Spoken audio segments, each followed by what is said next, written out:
Bonjour, ici Cassandra Fradette, directement au cœur de la région de Lanaudière.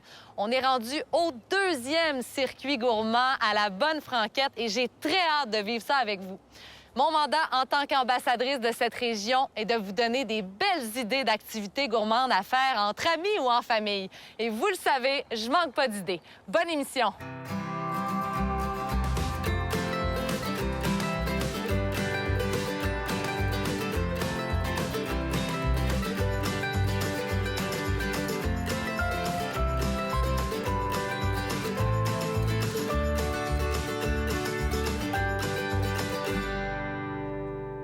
Aujourd'hui, je me découvre une nouvelle passion de ferblanterie à la microbrasserie L'Albion.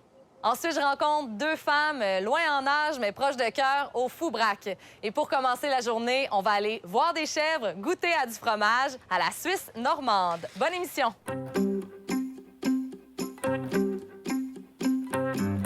Laissez-moi vous présenter la fromagerie La Suisse normande.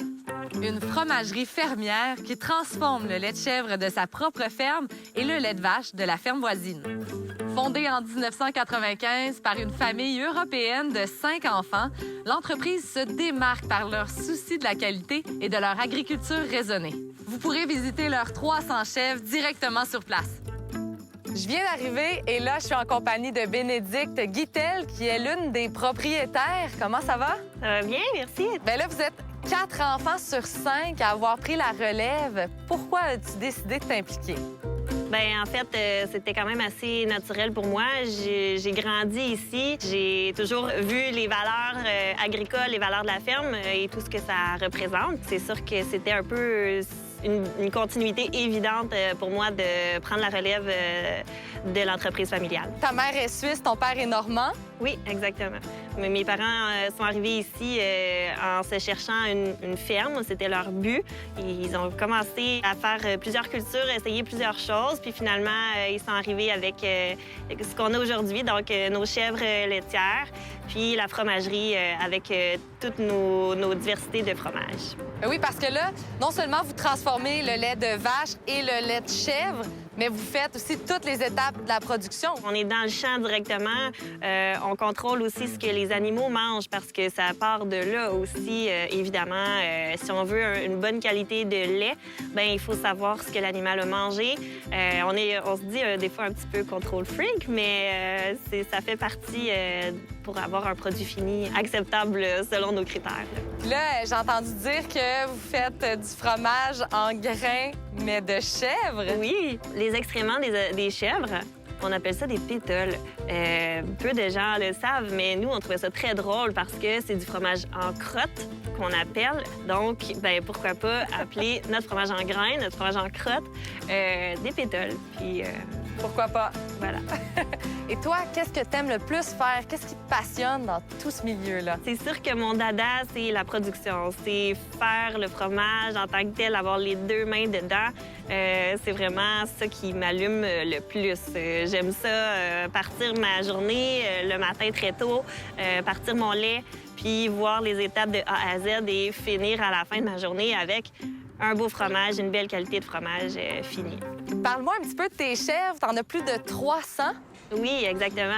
Ça prend environ 3 chèvres pour avoir la même quantité de lait de vache. Donc, ça prend beaucoup de chèvres si on veut quand même une certaine quantité de lait. On a ici principalement deux races de chèvres laitières. On a les Saanen et les Alpines. Donc, tu vas pouvoir découvrir tout ça à la chèvrerie. OK, puis là, tu as un petit défi pour moi, je pense. Hein? Exactement, oui. Donc, on s'en va à la Minute Cocasse. Pour la Minute Cocasse, on est à la chèvrerie et Bénédicte, qu'est-ce qui m'attend? Bien, on va te montrer comment traire une chèvre à la main. Oh, OK, allons-y. Première étape. Il faut la caresser, il faut lui donner un petit peu d'amour, OK. Parce que sinon, elle ne voudra pas donner son lait. On va serrer la base du pied avec le pouce et l'index. OK. Puis ensuite, on va venir presser avec le reste des doigts pour que le lait puisse couler. Parfait. Alors, c'est ça que ça donne ici. Hop, elle a fait un petit cri. Ça va être à ton tour. OK, parfait, je suis prête. OK. Bon. Là,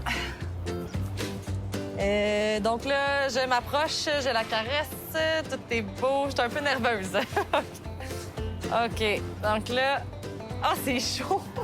OK, je squeeze. En pauvre petite, je m'excuse. Mais oui, mais là, faut que je te traite. Je te traite. Je te traite. Ah, ben oui, ça sort. Yay! OK. Et voilà. C'est doux. Oh! C'est le temps de goûter à ton lait. T'es-tu prête? Bon. OK, tout est versé. C'est l'heure du goûter. Ouh! Est-ce que je vais être comme... C'est-tu comme vraiment différent du lait ou... C'est délicieux. C'est délicieux.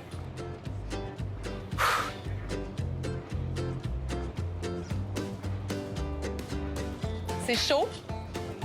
C'est quand même doux. Je m'attendais à pire que ça, gang. Mais non, je le prendrais un petit peu plus froid, par exemple.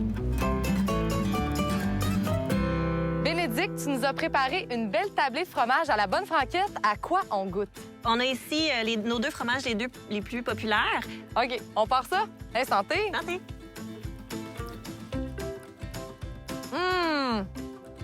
Oh, wow!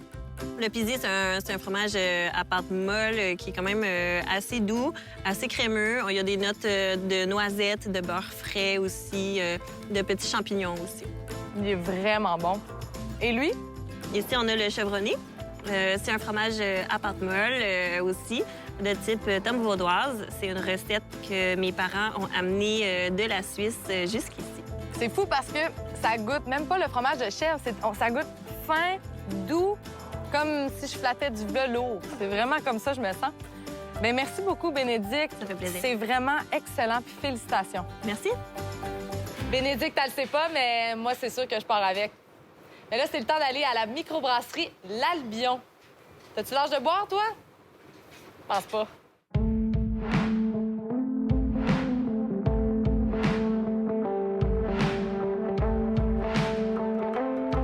Albion, c'est le nom historique et poétique de l'Angleterre, mais c'est aussi une brasserie artisanale 100% lanaudoise.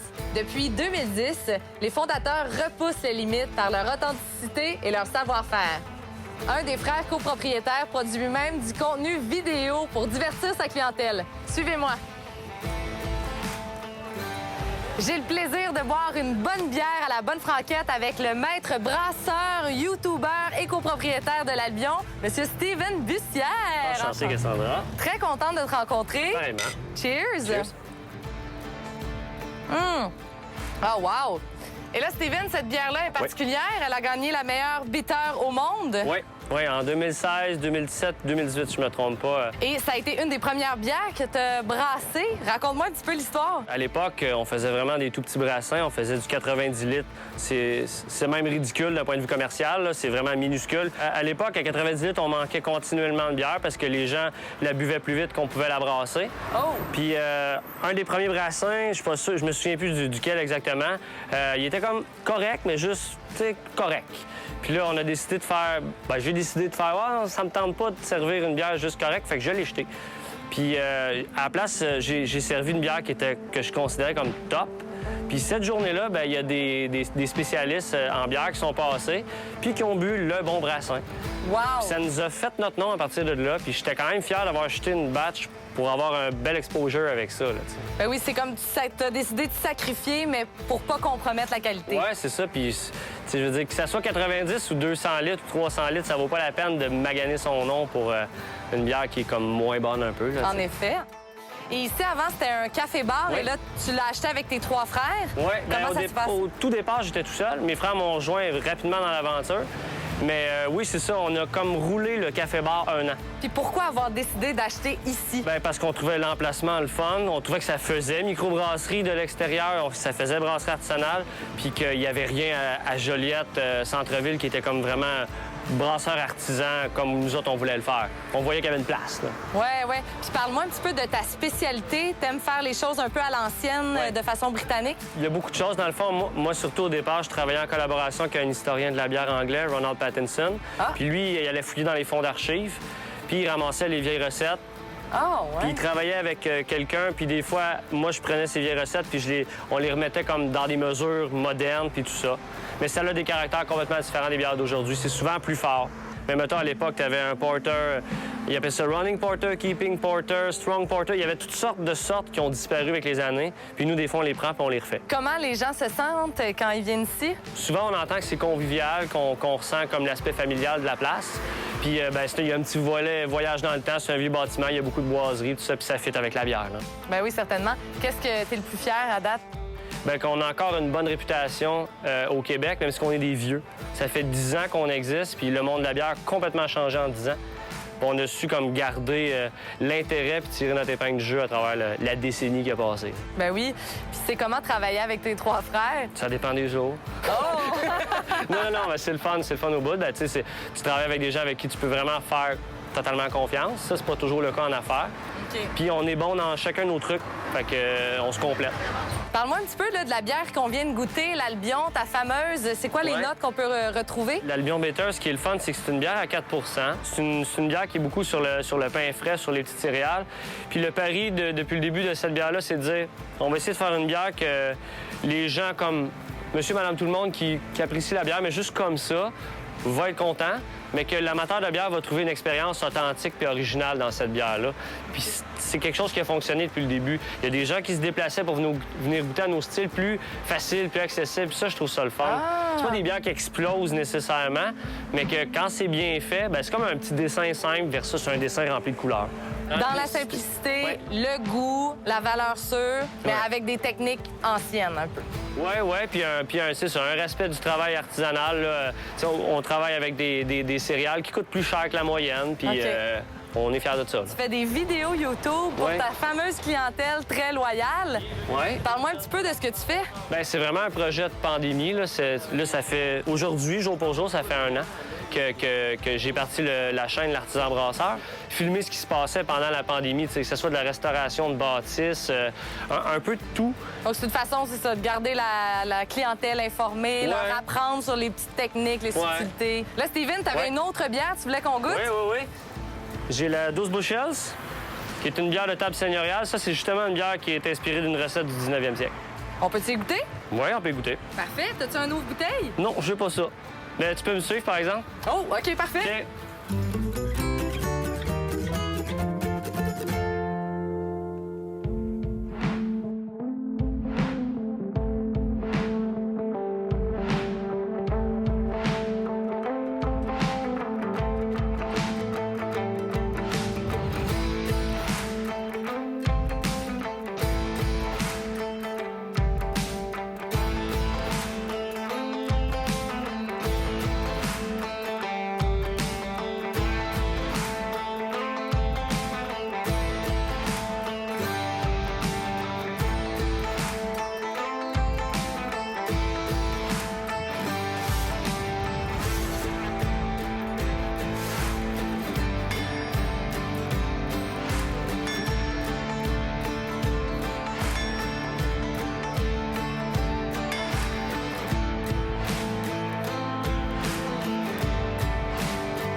Une bière à l'ancienne, faite avec un débouche-bouteille à l'ancienne. Merci, Steven. Yes, ça fait plaisir.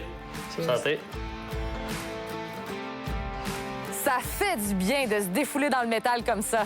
Je me sens comme une vraie dure à cuire. Maintenant, c'est l'heure de lâcher mon fou chez les Foubraques.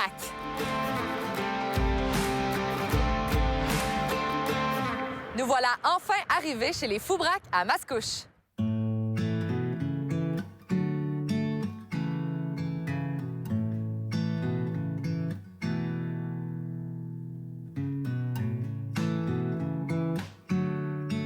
Un beau restaurant de type bistrot qui vous offre un menu accessible dans une ambiance chaleureuse et conviviale. Ici, tout est fait maison et on met de l'avant les artisans de la région de la Naudière. Les Foubraques est aussi reconnu pour leurs fameux raviolis décomposés au canard. Juste à entendre ça, ça me donne l'eau à la bouche. C'est le moment de lâcher notre fou. J'ai le plaisir d'être avec les propriétaires Mélissa Corbeil et Joanne Breton. Je suis très contente de vous rencontrer. Cheers! Nous autres aussi. Nous autres aussi. On va prendre une petite gorgée. Alors, les filles, parlez-moi de comment vous vous êtes rencontrées. Bien, nous, on travaillait ensemble dans un autre restaurant. J'avais envie de créer quelque chose et tout ça. Mélissa s'est intéressée au projet, fait qu'on a décidé de le bâtir ensemble. Tout à fait. Ce restaurant-là, avant même d'avoir son nom, on savait qu'on voulait un bistrot de quartier, un bistrot du terroir. Et ça part de où, le nom, les Foubraques? Braque, c'est un artiste peintre, en fait. Il s'appelle Georges Braque. Et puis, c'est un ami de Picasso. C'était en l'époque Picasso. Et puis, on connaît l'art de Picasso qui est un peu Sort de l'ordinaire. Exact. C'est ça. Fait que l'expression c'est fou comme Braque, les gens appelaient ça t'es fou comme Braque à cause de son art qui ressemblait beaucoup à Picasso. Alors l'expression fou Braque est née de ça. Tu as été 30 ans dans des franchises. Ouais. C'est quoi les différences entre être franchisé et être à son compte? Ben, une très grande liberté, en fait. Ouais. Oui, Faire ce qu'on veut. faire ce Quand qu'on on veut. Ouais.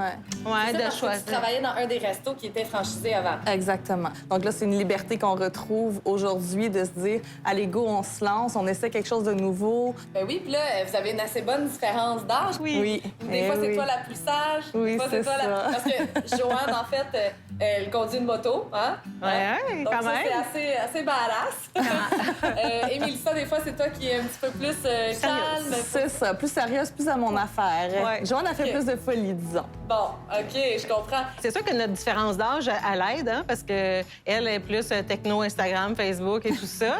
Puis ordinateur, Excel, toutes ces choses-là que moi, j'aime beaucoup moins. Fait que moi, je suis plus le côté social, plus le côté client, employé. La valeur des employés, c'est vraiment quelque chose qui vous tient à cœur. Parlez-moi donc de ça. On est vraiment une belle petite famille. On a des employés qui sont là depuis vraiment longtemps, qu'on essaie de garder le plus possible. Fait qu'on on mise là-dessus. Ouais, vraiment. on essaie de moins se prendre au sérieux. Puis on se mêle beaucoup en travaillant avec eux, en fait. Mélissa, elle va rentrer dans la cuisine, elle va faire des plats. Moi, je vais m'occuper des clients avec les serveurs, je vais les aider. Faire des activités aussi, comme louer un chalet pour tous les employés. Oui, faire des sorties, puis faire des surprises, puis les gâter. On aime ça faire ça. Là, on a Ariane ici. Exactement. Enchantée. Oh, wow! OK, je me rassois. Ça, c'est en une bouchée, hein, la boule. La boule, C'est ça. OK, je suis correct. OK, donc... On a une mozzarella de bufflone de la fromagerie Fuoco. C'est servi avec des pêches, des petites tomates et un pain brioché qui est fait à la chope à pain ici à Terrebonne. Très généreux, un gros. Oui, c'est une grosse portion. Normalement, on partage cette entrée-là.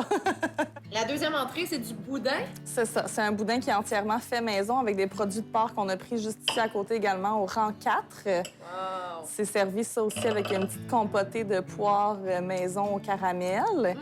Et encore là, un pain brioché de la chope à pain aussi.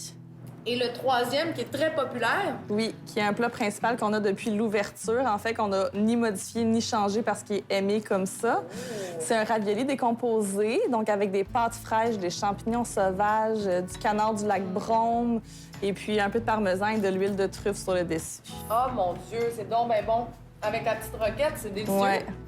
Et là, les filles, on va mettre à profit vos connaissances envers vous-même avec Ah oui? le jeu de la mariée à la minute cocasse.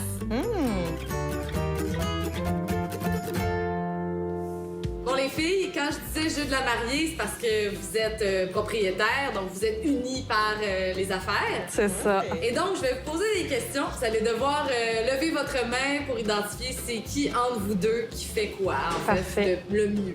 Donc, qui est la fille la plus organisée? Ah, parfait. Ah, c'est bon, ça? Qui est la plus tannante? Oh, l'unanimité! Joanne. Celle qui chante le mieux. Pas moi. Tu aimes ça chanter? Oui. Celle qui cuisine le mieux. Ah. Oh! On a ici une confrontation. On cuisine pas l'un pour l'autre, hein? Fait que c'est difficile Non, à c'est dire. ça. Qui est la plus quétaine? Ah! Ah, ben, c'est peut-être chiant. moi. Ben, peut-être moi.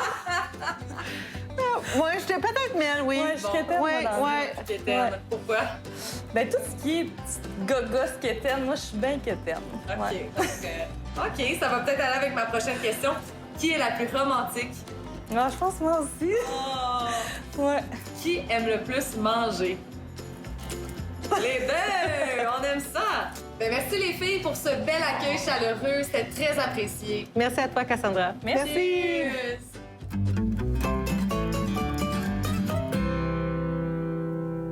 Et voilà, un autre parcours de réussi. J'ai fait plein de nouvelles choses aujourd'hui. J'ai vu une chèvre accoucher, j'ai goûté à la meilleure bitter au monde en forgeant du fer et j'ai rencontré 2 femmes exceptionnelles chez les Foubraques. Merci d'avoir été là. Là, je m'en vais digérer avec une bonne marche. Bye bye!